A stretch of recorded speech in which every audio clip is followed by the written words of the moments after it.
आइए मैं प्रथम कवि को आमंत्रण देना चाहता हूं और वो हमारे बीच फिरोजाबाद जो कि सुहाग की नगरी है वहां से आते हैं और हास्य के एक बहुत ही अनूठे कवि हुआ करते हैं। जब वो अपनी हास्य की कविताओं को हमारे मंच पर लेकर के आएंगे तो उनकी हास्य की कविताएं को जिस तरह से हो भी जाती हैं कि छोटे आ से आप लिखा हो कि छोटे आ से मैं आपको बता दूं हास्य क्या होता है, किस तरह का हास्य होता है कि छोटे आ से आप लिखा हो ये भी तो हो सकता है कि छोटे आ से आप लिखा हो ये भी तो हो सकता है, पढ़ा लिखा शख्स गधा हो ये भी तो हो सकता है, और तू किसी और के घर गया हो दिल बहलाने को तेरे घर कोई और गया हो ये भी तो हो सकता है, तेरे घर कोई और गया हो ये भी तो हो सकता है। ऐसे ही हमारे बहुत ही अद्भुत कवि आदरणीय पंकज टूटपड़े जी वो हमारे बीच उपस्थित है। मैं उनको दावत सुखंद देना चाहता हूं, उनसे आग्रह करना चाहता हूं वे आए मंच पर अपनी कविता से हमें और आप सभी को अपने हास्य की कविताओं से सराबोर कर दें। एक बार जोरदार तालियां भाई पंकज टूटपड़े जी के लिए। घास पर मक्खन लगाकर खा रहे थे कुछ गधे। वाह। घास पर मक्खन लगाकर खा रहे थे कुछ गधे, हमने पूछा कि तरक्की हो गई है आपकी। आय हाय आय हाय आय हाय। घास पर मक्खन लगाकर खा रहे थे कुछ गधे, मैंने पूछा कि तरक्की हो गई है आपकी, बोला ए कभी बच के निकल सरकार है अपने बाप की। वाह वाह वाह वाह वाह वाह। देखिए हमने राम मंदिर पर कविता बनाई साहब, वो भी अभी इतने चालाक नेता हैं हमारे देश के अंदर कि जो भी कविता बना रहे हैं साहब, कवियों की कविता को हमने राम मंदिर पर कविता बनाई साहब, वो भी मुद्दा खत्म हो गया। धारा 370 पे कविता बनाई, वो भी मुद्दा खत्म हो गया। अब हमने बनाई है महंगाई पे। बहुत सुंदर बहुत सुंदर। हमने महंगाई पे कविता बनाई है, सुनिए कि महंगाई बढ़ गई है इतनी भई लाइनटिन झप बोलो लप लाई लप। दाल है महंगी तेल है महंगा, अब रसोई का खेल है महंगा। आय हाय आय हाय आय हाय। दाल है महंगी तेल है महंगा, अब रसोई का खेल है महंगा, और घरवारी ने लिस्ट थमाई जेब कर गई बप बोलो लप लाई लप। अद्भुत है अद्भुत है। वाह। फ्री सिलेंडर मिला हुआ है, समझने वाली बात, फ्री सिलेंडर मिला हुआ है, खाली होकर पड़ा हुआ है। अब इतने पैसे कहां से लाए भाई, योजना ठप बोलो लप लाई लप।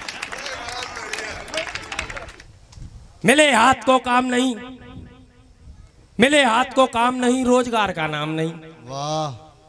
मिले हाथ को काम नहीं, रोजगार का नाम नहीं, और रोजगार के नाम पे भैया तलो पकौड़ा छप बोलो लप लाई लप।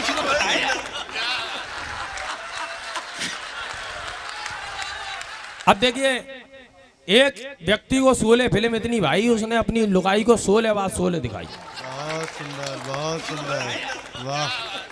जब उसकी डिलीवरी की घड़ी आई तो नर्स एकदम देख के घबराई, डॉक्टर के पास आके बोली डॉक्टर साहब ये बच्चा पैदा होते ही फिल्मों की पोल खोल रहा है, रोने की जगह फिल्मों के डायलॉग बोल रहा है। वाह वाह वाह। डॉक्टर ने आगे बच्चे को देखा, बच्चे को देखा, बच्चा अपनी माँ का गला पकड़ के कह रहा था कितने आदमी थे। एक समय की बात है, बहुत परेशान था, गर्दिश में सितारे थे, किस्मत पर हैरान था। एक समय की बात है, बहुत परेशान था, गर्दिश में सितारे थे, किस्मत पर हैरान था। मैं जोशी जी के पास आया, मैंने दरवाजा खटखटाया, जोशी जी का नौकर बाहर आया। मैंने कहा जोशी से मिलना है भाई, बोला अभी नहीं मिल पाओगे। मैंने कहा क्यों नहीं मिल पाएंगे, वो सुबह से ही भांग छान के अपने भविष्य का पता निकाल रहे हैं, पहले अपना मिल जाए फिर किसी और का बताएंगे। वाह वाह वाह वाह वाह वाह। पहले अपना मिल जाए फिर किसी और का बताएंगे। मैंने उसको 10 का नोट टिकाया, जोशी जी के पास आया, मैंने कहा जोशी जी बहुत परेशान हूँ, कुछ बताइए। जोशी बोले 51 रुपए फीस लाइए। मैंने 51 की जगह 100 का नोट थमाया। खुश होकर उन्होंने हाल बताया, जब शुक्ल पक्ष में शाम पक्ष आएगा तुम्हारा विवाह हो जाएगा। आय हाय आय हाय आय हाय। जब शुक्ल पक्ष में शनि पक्ष आएगा तुमको पुत्र लाभ कराएगा। जब शनि पक्ष में लक्ष्मी पक्ष घुस जाएगा तुम्हें 50,000 की लॉटरी खुलवाएगा। 3 साल बाद वैसा ही हुआ। फिर मैं जोशी जी के पास आया, मैंने दरवाजा खटखटाया, नौकर बाहर आया, 10 का नोट टिकाया। फिर जोशी जी के पास आया, मैंने कहा अब तक तो सब ठीक हुआ है, आगे क्या होगा ये बताइए। जोशी जी बोले तुम्हारी 50,000 की लॉटरी खुली है, 25,000 इधर लाइए। वाह वाह वाह बहुत सुंदर। मैंने कहा इतनी बड़ी रकम मैं नहीं दे पाऊंगा। जोशी बोले नहीं दे पाएगा तो इसका फल पाएगा, इस महीने में तेरी किस्मत फूट जाएगी, अगली 31 तारीख को तेरी एक टांग टूट जाएगी। वाह। मैं सीधा अस्पताल आया, मैं डॉक्टर से बोला एक बैर रिजर्व कर दीजिए। डॉक्टर बोला अभी तो ठीक हो, फिर किस लिए? मैंने अभी तो ठीक हूँ, 31 को टूटेगी। डॉक्टर बोला ये पागल है, इसे बाहर निकालो। मैंने कहा लो तुम भी 100 का नोट संभालो। बैर रिजर्व करवा के घर पे आया, 15 तारीख को फोन आया, साहब फोन में से आवाज आई टूटी। मैंने कहा नहीं टूटी। जोशी जी बोले तोड़वा लो ना भाई, जरा सी टांग के लिए ज्योतिष का अपमान कर रहे हो, काय को हैरान कर रहे हो? जरा सी टांग के लिए ज्योतिष का अपमान कर रहे हो, काय को हैरान कर रहे हो? ठीक 31 तारीख को शाम को फिर फोन आया, मैंने फोन उठाया, फोन में से आवाज आई टूटी। मैंने कहा नहीं टूटी। जोशी जी बोले तुम झूठ बोल रहे हो, ये बताओ कहाँ जा रहे हो? मैंने कहा पान की दुकान पे जा रहा हूँ। बोला पान की दुकान पे ही मिलना है, स्कूटर लेके आ रहा हूँ। जोशी जी ने स्कूटर मेरी तरफ मारा, बीच में आ गया एक खटारा। खटारे के बीच में आते ही प्रकृति की किस्मत फूट गई, मैं तो सही सलामत रहा जोशी जी की टांग। वाह वाह वाह वाह वाह, बहुत सुंदर बहुत सुंदर। देखिए छोटी छोटी सी कविताएं सुनाता हूँ। स्वागत है भैया। एक मैंने बनाई थी साहब पैरोडी।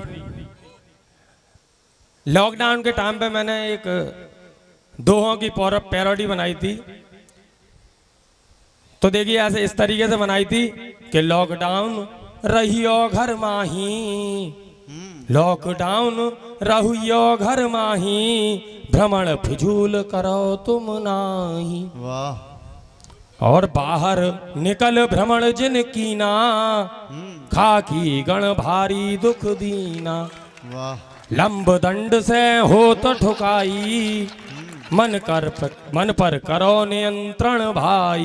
बहुत सूजन पुष्ट शीघ्र नहीं जावे, ठीक हो तो मैं दिन लग जावे। देखिए हाथ से कहाँ से निकलता है। स्वागत है भैया। मैं कहीं बस में जाऊं तो सफर करता हूं, खिड़की वाली सीट पकड़ता हूं हमेशा। विज्ञापन जो लिखे हुए होते हैं उनको पढ़ता हुआ जाता हूं। देखिए हाथ से वहीं से निकलता है। एक जगह मैं बस में जा रहा था, खिड़की वाली सीट पे साइड में पढ़ता हुआ जा रहा था।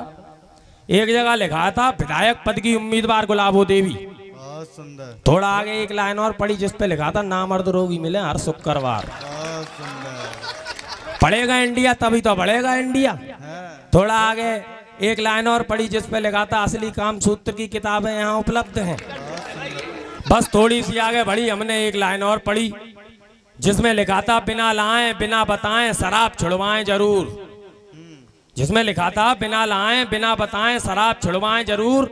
आगे लिखा था देसी शराब का ठेका 30 मीटर दूर। इतना पढ़ते ही बस एक जगह रुक गई। 40 लोगों की भीड़ एक ही जगह फ्री होने लगी। इससे स्वच्छ भारत में एक किलो ठुक गई। इतने सारे विज्ञापन पढ़ने के बाद हमारे एक ही बात समझ में आई, श्रीमान हर समस्या का सरकार के पास नहीं है निदान। हमें अपनी समस्याओं को खुद ही सुलझाना होगा, बशर्ते छोड़ के अपने स्वार्थ को। तभी तो हम विश्व का गुरु बना पाएंगे अपने भारत को। तभी तो हम विश्व का गुरु बना पाएंगे अपने भारत को। बहुत सुंदर बहुत सुंदर।